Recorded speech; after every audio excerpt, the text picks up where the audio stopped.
All men dream, but not equally. Those who dream by night in the dusty recesses of their minds wake in the day to find that it was vanity.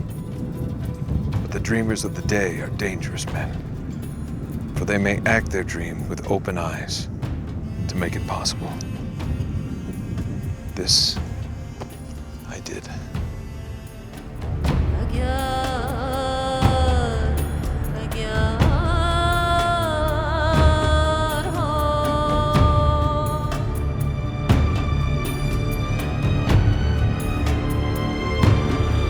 Nathan Drake doesn't actually travel here to Jordan in Uncharted 3, where T.E. Lawrence's house is located.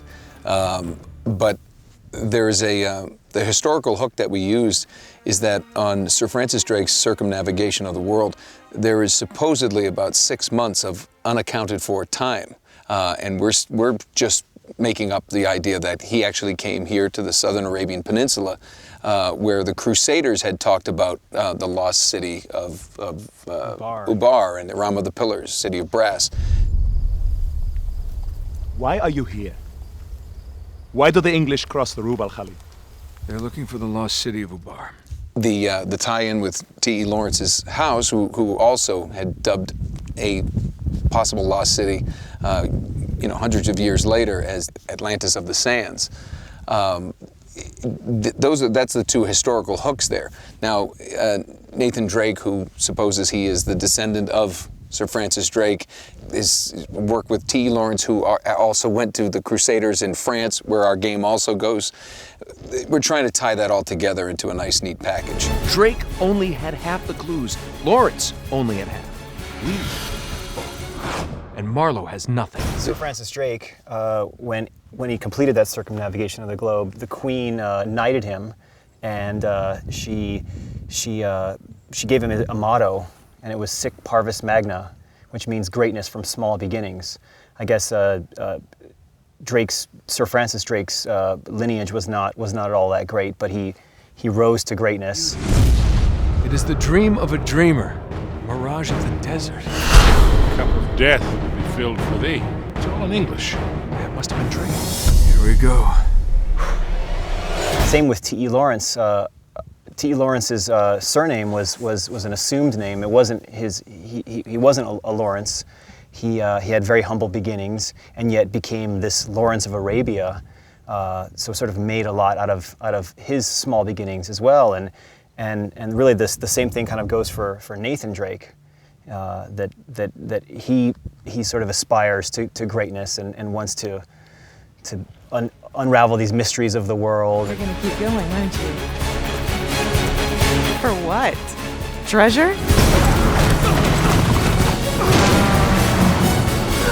Hang on, I got you! All three of these men at 3 points in history all had this sort of common theme, this common background, and it's a nice intersection to have them all kind of converge in this place.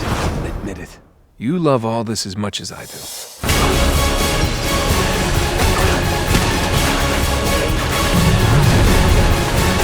Never a dull moment, huh, Sully?